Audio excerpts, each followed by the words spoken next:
Entre a desonra e a biografia. A história do Acordo de Munique, assinado em setembro de 1938, é marcada por uma viagem crucial do então primeiro-ministro britânico, Neville Chamberlain, que buscava evitar um conflito armado na Europa e apaziguar as tensões que levaram à Segunda Guerra Mundial. No entanto, as consequências desse acordo e as críticas subsequentes feitas por Winston Churchill revelaram-se fundamentais para a compreensão dos eventos que se desenrolaram naquela época. Neville Chamberlain, conhecido por sua política de apaziguamento, viajou para Munique em setembro de 1938 para uma reunião crucial com Adolf Hitler, líder alemão, Benito Mussolini, líder italiano, e Édouard Daladier, líder francês. O objetivo era resolver a crise dos Sudetos, região da Checoslováquia habitada principalmente por alemães étnicos. A negociação resultou no Acordo de Munique, que permitiu a anexação da região dos Sudetos pela Alemanha, sem oposição internacional. Chamberlain, ao retornar a Londres, declarou que havia alcançado paz para o nosso tempo. Contudo, a aparente diplomacia bem-sucedida logo se tornaria alvo de críticas intensas. Apesar da aparente estabilidade temporária proporcionada pelo Acordo de Munique, este revelou-se uma concessão desastrosa. Hitler não demorou a ignorar os compromissos do acordo, e em março de 1939, ele anexou o restante da Checoslováquia, contrariando claramente os termos estabelecidos. O Acordo de Munique alimentou a agressão alemã ao fornecer a Hitler uma sensação de impunidade e fraqueza por parte das potências ocidentais. O episódio ilustrou as limitações da política de apaziguamento, que se mostrou incapaz de conter as ambições expansionistas do regime nazista. Winston Churchill, que havia alertado repetidamente sobre a ameaça representada por Hitler, criticou veementemente o Acordo de Munique. Em um famoso discurso no Parlamento Britânico, em 5 de outubro de 1938, Churchill expressou sua preocupação com as consequências do acordo, afirmando que, entre a desonra e a guerra, eles escolheram a desonra e terão a guerra. Churchill percebeu a fragilidade da paz baseada em concessões semelhantes e previu que o Acordo de Munique levaria a um conflito ainda mais amplo e destrutivo. Sua crítica ressoou mais tarde, quando a Segunda Guerra Mundial eclodiu, reforçando a importância de resistir às agressões e não ceder diante de ditadores expansionistas. O Acordo de Munique é frequentemente lembrado como um exemplo de diplomacia falha e da ilusão de que concessões excessivas podem garantir a paz. As consequências desse acordo foram severas, alimentando a máquina de guerra nazista e contribuindo para a eclosão de um conflito global. A tragédia de Munique transcende os anais da história, transformando-se em uma narrativa que ressoa com lições atemporais. O Acordo de Munique, apesar de sua busca por uma paz efêmera, ilustra as limitações da diplomacia que evita confrontos. A crítica de Churchill, com suas palavras evocativas, serve como um farol, indicando a importância de resistir às sombras da agressão e manter os princípios fundamentais.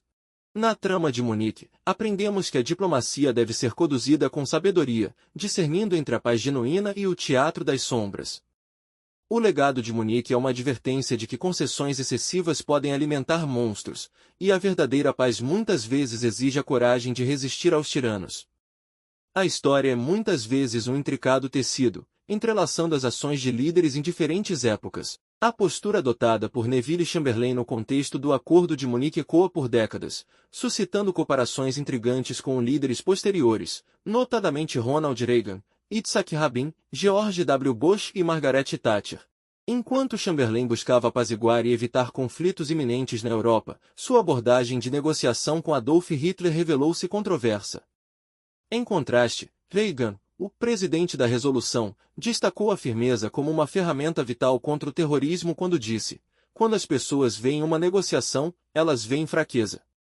Suas palavras ressoam quando Chamberlain, em sua busca por apaziguar, se viu ultrapassado pelos eventos que se desenrolariam. A postura de Rabin, líder israelense e veterano de conflitos, alinha-se de maneira notável com a firmeza de Reagan. Nós não negociamos com terroristas. Nós os combatemos. Ambos rejeitaram a negociação com terroristas, cientes de que ceder a tais demandas poderia alimentar um ciclo de violência interminável. George W. Bush, em resposta aos ataques de 11 de setembro, pronunciou palavras que reverberam no contexto de Munique: nós não fazemos concessões a terroristas. Nós não nos curvamos ao medo. Você não negocia com terroristas, você os derrota. Essa assertividade contrasta vividamente com a abordagem de Chamberlain, cujas negociações resultaram em concessões que apenas estimularam a agressão. Nós não negociamos. Não negociamos com pessoas que tomaram outros territórios e que estão invadindo.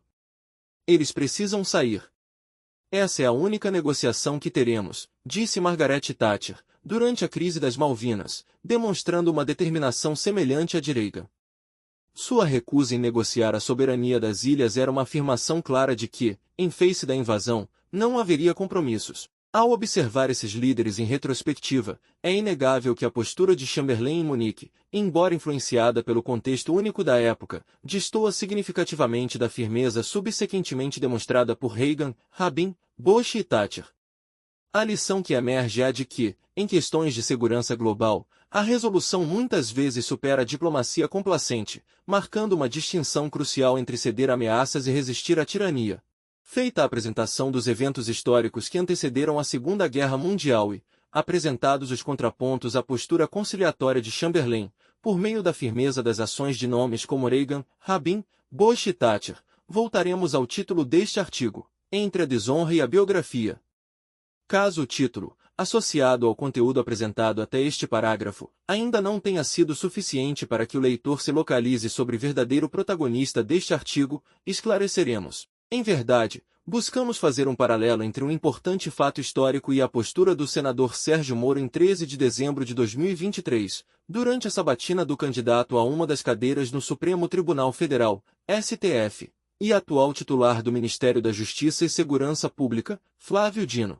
A postura sorridente e conciliatória de Moro diante de Dino, a troca de sorrisos, a camaradagem aparente, guardadas as devidas proporções, poderiam apontar para a postura de Chamberlain durante o encontro em Munique.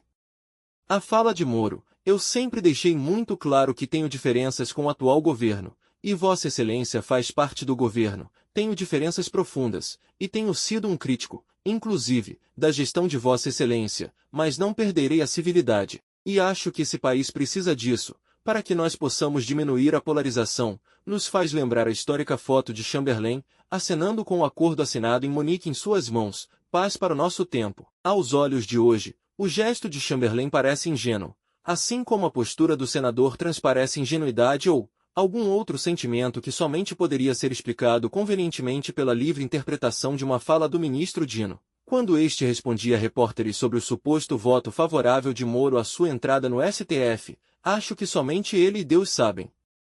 Eu realmente não sei. Crer que existe conciliação entre visões de mundo diametralmente opostas, somente por uma milagrosa intercessão divina poderia ser alcançada a graça e o milagre de uma explicação.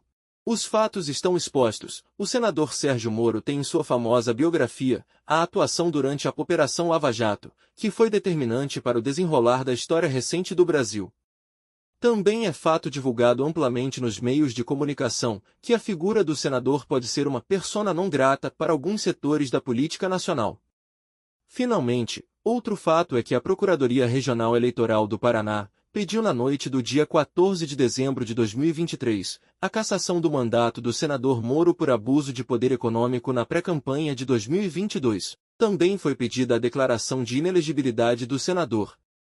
Apenas um dia após o Acordo de Munique, um dia após a sabatina no Senado Federal, vozes vindas de 1938 ecoam em tom profético a fala adaptada de Winston Churchill: entre a desonra e a cassação, eles escolheram a desonra e terão a cassação. Mas como dizem alguns exegetas, as profecias não são necessariamente previsões de fatos que ocorrerão no futuro, mas antes são alertas para que os homens retifiquem suas veredas, a fim de que as profecias de fato não se cumpram, mas que os homens sejam salvos. No caso do senador, caso seu objetivo tenha sido de se alinhar ao grupo que antes era alvo de seu julgamento, que triste fim de Policarpo Quaresma. Por outro lado, se buscou ceder sua biografia em troca da salvação de seu mandato, poderá ter seguido o mesmo caminho de Chamberlain, paz para o nosso tempo. O fim desta história só o tempo poderá mostrar, mas por ora é o que é enquanto os últimos dias de 2023 se esgotam. Artigo do autor Maurício Mota publicado na revista Conhecimento e Cidadania edição de dezembro de 2023.